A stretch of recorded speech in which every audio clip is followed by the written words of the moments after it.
ठ्याक्कै मेरो प्रश्न केपी शर्मा ओलीजी तपाईँलाई, विद्यादेवी भण्डारीलाई तपाईँ 2 पटक राष्ट्रपति बनाउनु भयो, अहिले सबैभन्दा बढी तपाईँको आलोचना गर्ने भित्री रूपमा तपाईँलाई चुनाव हराउनु पर्छ भनेर प्रधानमन्त्री सुशीला कार्कीसँग गएर सम्झौता गर्ने विद्यादेवी भण्डारी हुनुहुन्छ।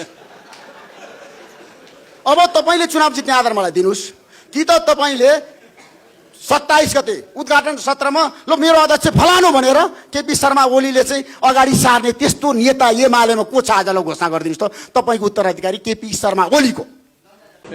म खोज्छु ऋषि दमला जस्तो मान्छे श्रीमतीको नाममा अर्कै पार्टी खोलेर के गरिदिन्छ।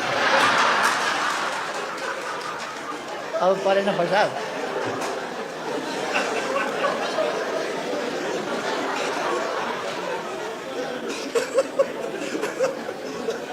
अब फेरि यता रिसाउनु पर्छ।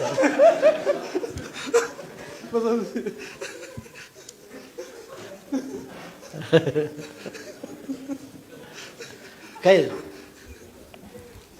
होइन, ऋषि दमलाले ठिक कुरा गर्नुहुन्छ, ठिक कुरा गर्नु। जवाफ आइसक्यो नि त, कम्प्लिटै जवाफ आइसक्यो। Thank you. अरू कसैको केही सोध्नु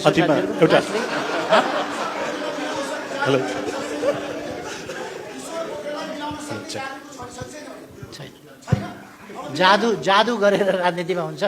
यहाँ जादुका सिट, जादुका नम्बर भन्दा भन्दै चाहिँ बिग्रिन्छ। त्यो जादु कुरा गर्नु